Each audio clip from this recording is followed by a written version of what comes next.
class 11, we are continuing with partnership organization, साझेदारी संगठन। और इसमें आज का जो विषय रहेगा, we are going to discuss about partnership deed, साझेदारी संलेख। पार्टनरशिप अनुबंध पर आधारित होती है। अनुबंध लिखित भी हो सकता है, अनुबंध मौखिक भी हो सकता है, लेकिन मौखिक अनुबंध में समस्या ये रहती है कि जो साझेदार हैं वो समय आने पर मुकर सकते हैं, इसलिए लिखित रहेगा तो ज्यादा बेहतर है। परिभाषा की अगर बात करूं साझेदारी संलेख की, पार्टनरशिप डीड, इसका अभिप्राय एक समझौते से है जिसमें साझेदारी को संचालित करने वाली शर्तों का उल्लेख किया जाता है। वहां पर वो सारे आर्टिकल्स लिख लिए जाते हैं जिन्हें लिखा जाना आप आवश्यक समझते हैं, और उस पार्टनरशिप को चलाने के लिए वो अति आवश्यक भी हैं। तो आइए जानते हैं कि आखिर वो कौन कौन सी बातें हैं जिनका जिक्र लिखित रूप से साझेदारी संगठन के शुरू होने के साथ ही कर लिया जाना चाहिए। यह अति आवश्यक है और कानूनी दृष्टि से भी ये डॉक्यूमेंट एक वैध डॉक्यूमेंट माना जाएगा। तो आइए जानते हैं एक एक करके। ऐसे 17 पॉइंट्स स्लेट किए गए हैं। पहला है फर्म का नाम व पता, name and address of the firm. उस फर्म का जो पूरा नाम और पता है वो क्लियरली साझेदारी संलेख में लिखा होना चाहिए। दूसरी बात, यहां पर दो शर्तें हैं। एक, फर्म का नाम दूसरी फर्म से मिलता जुलता ना हो। ये गौर रहे, ध्यान रहे, ये बहुत जरूरी है कि आप जो भी उस फर्म का नाम रखने जा रहे हैं वो किसी दूसरी फर्म के नाम से मिलता जुलता नहीं होना चाहिए। दूसरी शर्त, फर्म के नाम में कोई भी ऐसा शब्द जिसमें राज्य सरकार या राष्ट्रीय सरकार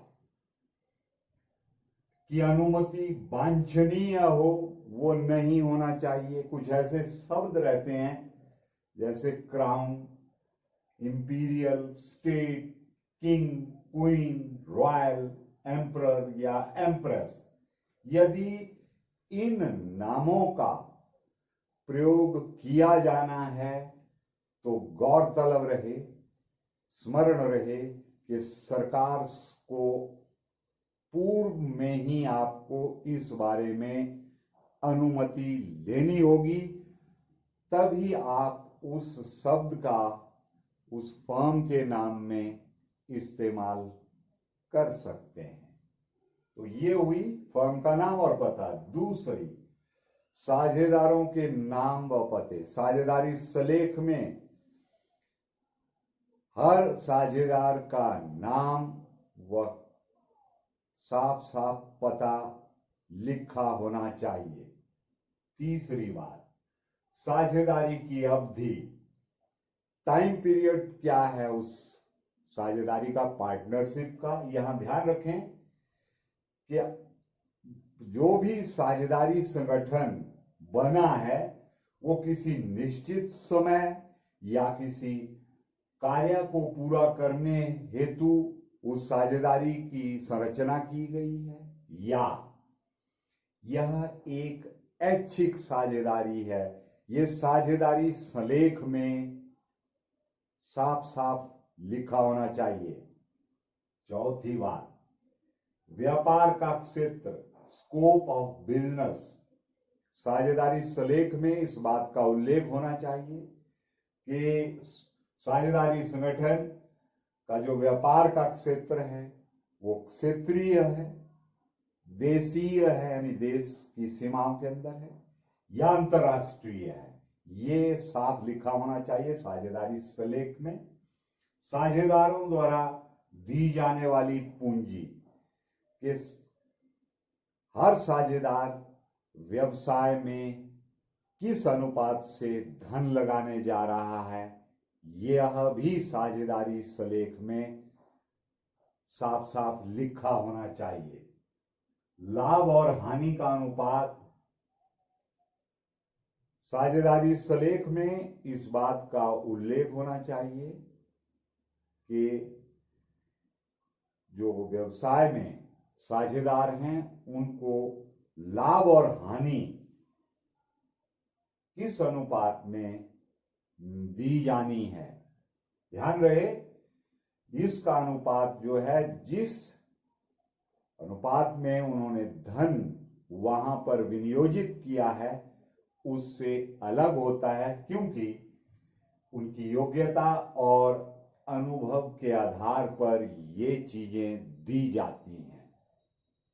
साझेदारों का कमीशन एवं वेतन, साझेदारी सलेख में ये उल्लेख होना चाहिए कि कौन कौन साझेदार व्यवसाय के लिए कितना समय देंगे और जो ज्यादा समय देंगे उनके लिए क्या कमीशन दी जाएगी या उसके एवज में उनको क्या सैलरी दी जाएगी, वेतन दिया जाएगा, यह भी साझेदारी सलेख में स्पष्ट होना चाहिए। साझेदारों द्वारा ऋण को लेना व देना, पार्टनरशिप डीड में इस बात का उल्लेख होना चाहिए कि कितना ऋण लेना है और कितना ऋण देना है। फर्म के द्वारा आपसी सहमति से होगा उनकी, और साथ में ब्याज की दर जो है वो क्या रहेगी वो भी निश्चित करनी पड़ती है और लिखा होना चाहिए। साझेदारी सलेख में इस बात का जिक्र होना चाहिए। 9th पॉइंट जो है वो है आहरण तथा उस पर ब्याज, drawings and interest on it. साझेदारी सलेख में इस बात का उल्लेख होना चाहिए कि यदि किसी साझेदार को फर्म से धन निकालना है, निकासी करनी है, तो कितनी मात्रा में, कितने समय के लिए और किस रेट ऑफ इंटरेस्ट, किस ब्याज दर से वो आहरण कर सकता है, ये साझेदारी सलेख में इसका उल्लेख साफ साफ होना चाहिए। 10वां पॉइंट रहेगा साझेदारों के अधिकार, कर्तव्य एवं दायित्व। साझेदारी सलेख में हर साझेदार का अधिकार, कर्तव्य और दायित्व का स्पष्ट उल्लेख होना चाहिए ताकि किसी किस्म के विवाद के स्थिति में उस सलेख का संज्ञान लिया जा सकता है, उसको देखा जा सकता है। तो हर साझेदार को अपनी जो राइट्स हैं, ड्यूटीज हैं और रिस्पॉन्सिबिलिटीज हैं उनके बारे में सही ज्ञान होना चाहिए।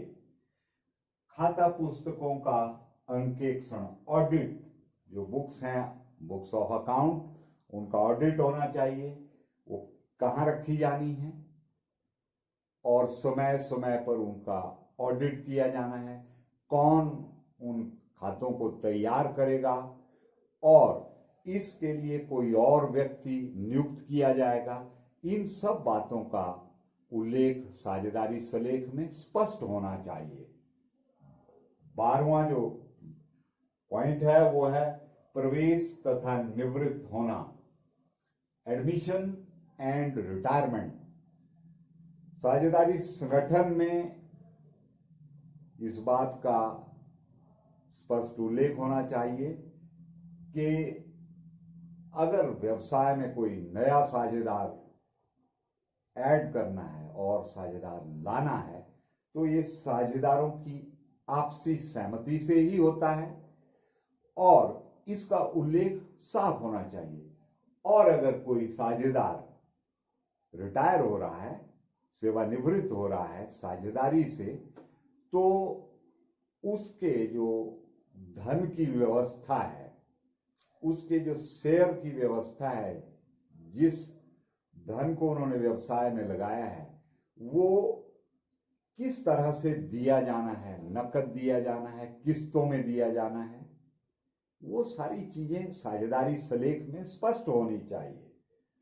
13वां पॉइंट है साझेदारी नियमों का उल्लंघन, वायलेशन ऑफ पार्टनरशिप रूल्स।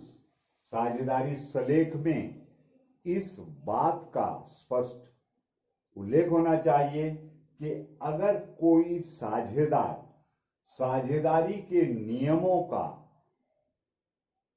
जानबूझकर उल्लंघन करता है तो उसे किस हद तक इसके लिए दोषी माना जाएगा। 14वां पॉइंट साझेदार की मृत्यु तथा उसका उत्तराधिकारी, death of partner and his successor. साझेदारी सलेख में इस बात का भी उल्लेख होना चाहिए कि यदि कोई साझेदार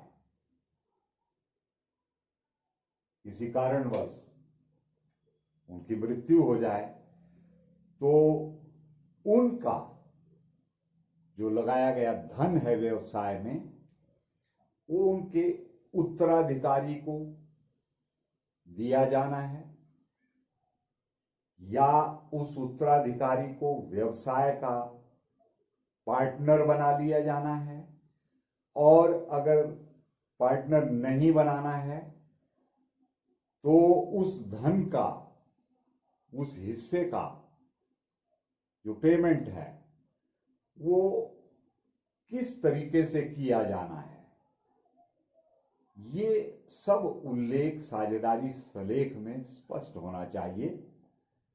साझेदारी का अंत, डिसोल्यूशन ऑफ पार्टनरशिप।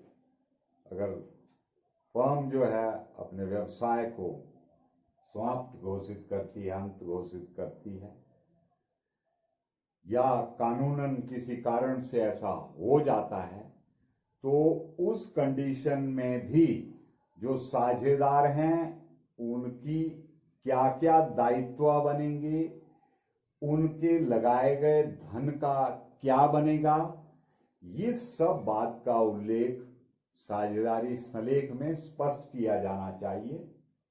ख्याति का मूल्यांकन, वैल्यूएशन ऑफ गुडविल,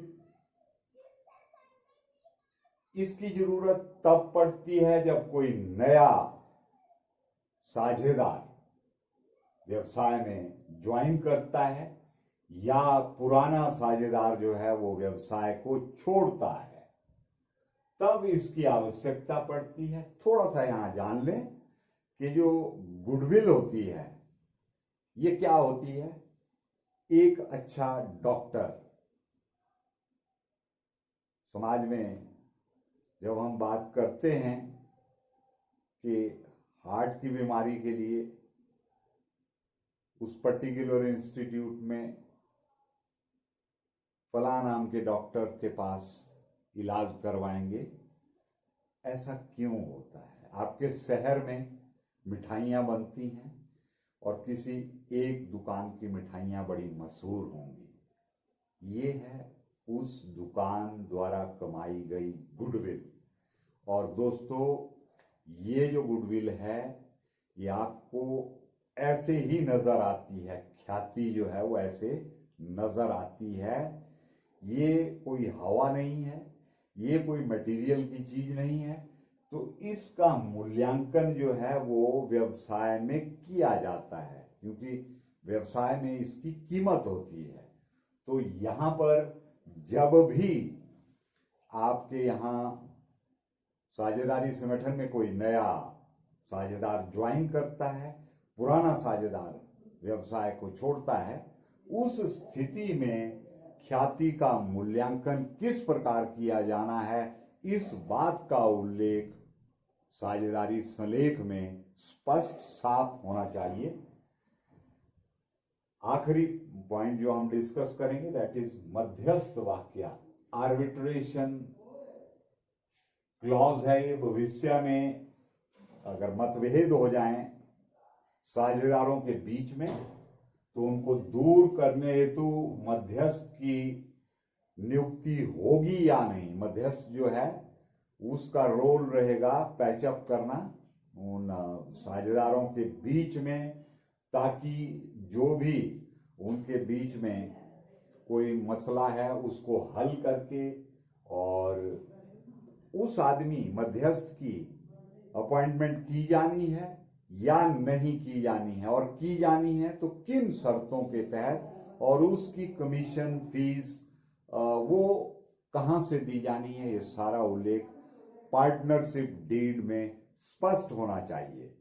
तो ये थे कुछ पॉइंट्स जिनके बारे में साझेदारी संलेख पे, पार्टनरशिप डीड पे चर्चा हुई और जिनका उल्लेख किया जाना चाहिए। हर फर्म में, हर व्यवसाय में जब भी साझेदारी संगठन से व्यवसाय चलता है तो ऐसे डॉक्यूमेंट का बनाया जाना बहुत जरूरी है।